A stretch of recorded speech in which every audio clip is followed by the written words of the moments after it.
utiliser les fonctions remplacer et substitue. Donc ça va être des fonctions qui vont nous permettre de remplacer ou de substituer un texte et on va voir légèrement la petite nuance qu'il y a entre ces deux fonctions.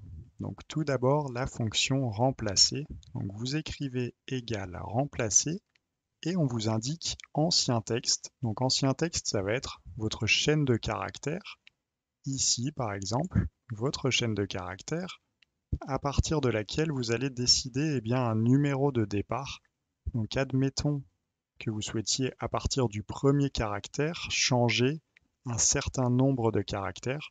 Donc admettons que vous souhaitiez changer les 3 premiers caractères ou alors les 4 premiers, allez, et que vous souhaitiez les remplacer par rien du tout, comme ceci. Donc double guillemets, automatiquement, en fait, cela enlève vos 4 premiers caractères. Vous auriez pu choisir de les mettre de les remplacer par autre chose, un autre texte. Donc on va mettre par exemple ID comme ceci. Donc ID et on va mettre un tiret automatiquement. Donc ID Émile Lapointe plombier. Donc on aurait pu choisir de les remplacer par quelque chose ou de les remplacer par rien du tout. Et vous l'avez compris, ça va faire la même chose pour chacune de nos cellules. Je vais juste réduire un petit peu la taille. Comme ceci, on va bien voir.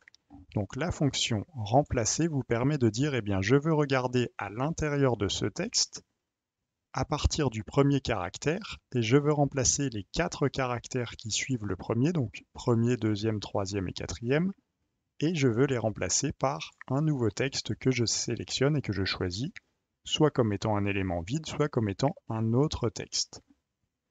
Ensuite, la fonction substitue.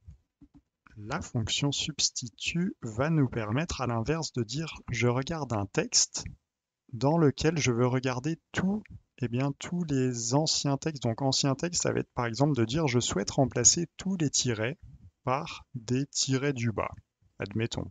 Donc les tirets du milieu, je souhaite les remplacer par des tirets du bas à l'intérieur du texte que je suis en train de regarder.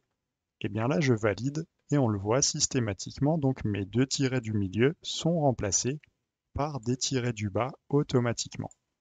Donc la fonction substitue est un petit peu différente dans le sens où elle va regarder tous les éléments à l'intérieur de votre chaîne de caractères, donc tous vos anciens textes que vous souhaitez remplacer, et les remplacer par un nouveau texte, donc nous en l'occurrence un tiret du bas à la place d'un tiret du milieu. Donc ce sont 2 fonctions qui ont des buts légèrement différents, mais qui globalement vous permettent de remplacer une partie de votre chaîne de caractères par un texte que vous décidez.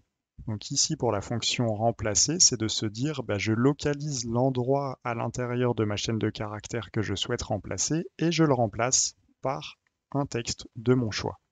La fonction substitue, c'est plutôt de dire je sélectionne un type de texte, un type de caractère que je souhaite remplacer et je le remplace systématiquement par un nouveau texte que j'indique à l'intérieur de ma fonction.